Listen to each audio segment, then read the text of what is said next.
Isa sa mga mahalagang bagay sa kasaysayan ng Pilipinas ay kung paano natin nakamit ang ating kalayaan mula sa mga Espanyol na biglang binawi ulit ng mga Amerikano. Pero bago nila bawiin ang kalayaan natin, ay may pinadala tayong representante sa Amerika at sa Paris, France para ipaglaban ang ating kasarinlan. At siya si Felipe Agoncillo. Siya lang naman ang asawa ni Marcela Agoncillo na isa sa mga nagtahi ng watawat ng Pilipinas. Pero sino ba si Felipe Agoncillo? Naging malaki ba ang ambag niya sa kasaysayan ng Pilipinas? Halina't sagutin na natin ang mga tanong na hindi tinatanong dito sa Kultura at Kasaysayan. Si Felipe Agoncillo ay pinanganak noong May 26, 1859 sa bayan ng Taal, lalawigan ng Batangas. Paalala, iba ang bayan ng Taal sa Bulkang Taal. Ang kanyang mga magulang ay sina Ramon Agoncillo at Gregoria Encarnacion. Bata pa lamang nagpakita na siya ng tapang matapos arestuin ng isang gwardiya sibil ang kanyang tiyuhin. Malayo ito sa kanyang propesyon sa future. Ayon kay Dr. Ambet Ocampo, sa kwento ng kamag-anak ni Agoncillo, ay nung aaresto ng kanyang tiyuhin dahil sa paratang smuggling ng tabako o iligal na pag-aangkat ng tabako, ay hinarap niya ang mga gwardiya sibil at sinabing, "Anong ginagawa niyo sa tiyo ko? Hindi magnanakaw ang tiyo ko at hindi niyo siya tratuhin ng ganyan." Napahiya at inalis nila ang posas at umalis din ang mga gwardiya sibil. Tandaan, 9 years old pa lamang siya noon. Nag-aral sa Ateneo Municipal nung elementary at high school. Mayaman sila, halata naman. At dahil sa kanyang talino, ay na-exempt siya sa pagsusulit.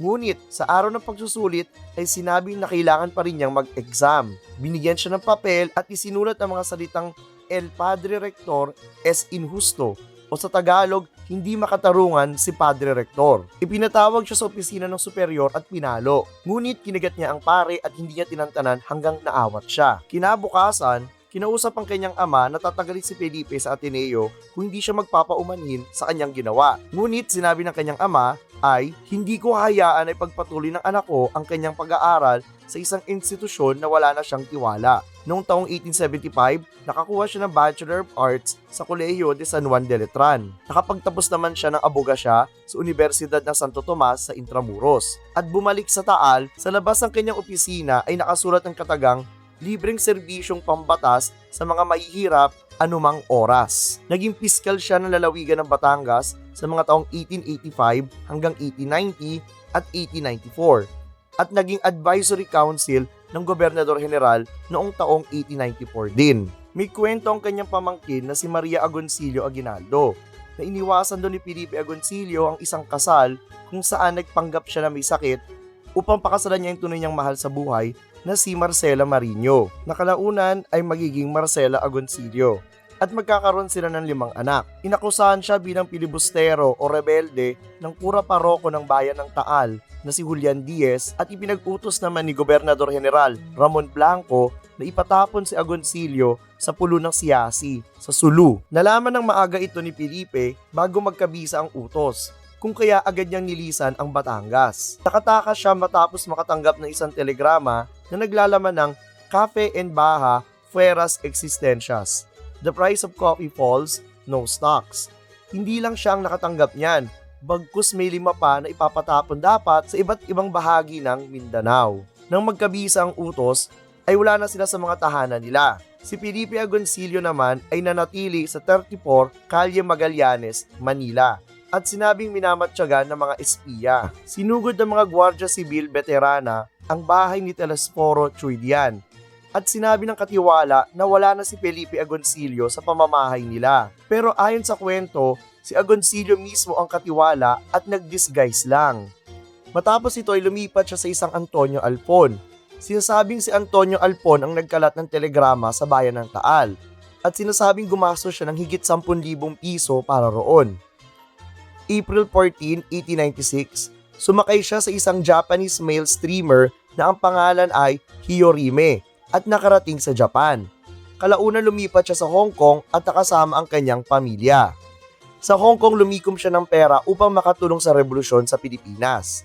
Sa Hong Kong din tinahi ang unang watawat ng Pilipinas ni Marcela Agoncillo kasama ang kanyang anak na si Lorenza at ng pamangkin ni Rizal na si Delfina Herbosa de Natividad. Habang nasa Hong Kong si Agoncillo, ay inatasan siya ni Emilio Aguinaldo na maging diplomat ng Pilipinas sa Amerika at isulong ang pagkakilala ng ating bansa. Pagkatapos malagdaan ang kasunduan sa Biak na Bato sa San Miguel, Bulacan, pinangunahan ni Agoncillo ang Komite Sentral ng Rebolusyon at nangasiwa sa tanggapan ng propaganda ng pamahalaan ni Emilio Aguinaldo. Binuo ni Felipe Agoncillo at Emilio Aguinaldo ang Hong Kong Junta at binantayan ang mga nangyayari sa Pilipinas. Ayon sa National Historical Commission of the Philippines, siya ang kauna-unahang diplomat ng Pilipinas. Ang diplomat ay isang tao na nagre-represent sa isang bansa sa ibang bansa nang naitatag ang Unang Republika o ang Malolos Republic noong 1898. Naging ministro plenipotensyaryo at pinadala sa Amerika upang makipagpulong kay US President William McKinley. Ano yung ministro plenipotensyaryo? Ang lalim, di ba? Kahalintulad lang ito ng Department of Foreign Affairs o DFA sa kasalukuyan. Sa pagpunta sa Amerika, kasama niya ang kanyang sekretary na si Sixto Lopez upang makilala ang Pilipinas bilang isang malayang bansa. Ngunit, hindi siya tinanggap ni US President William McKinley. Kinausap naman siya sa pribado at pinuri siya. Napaka-plastic, di ba?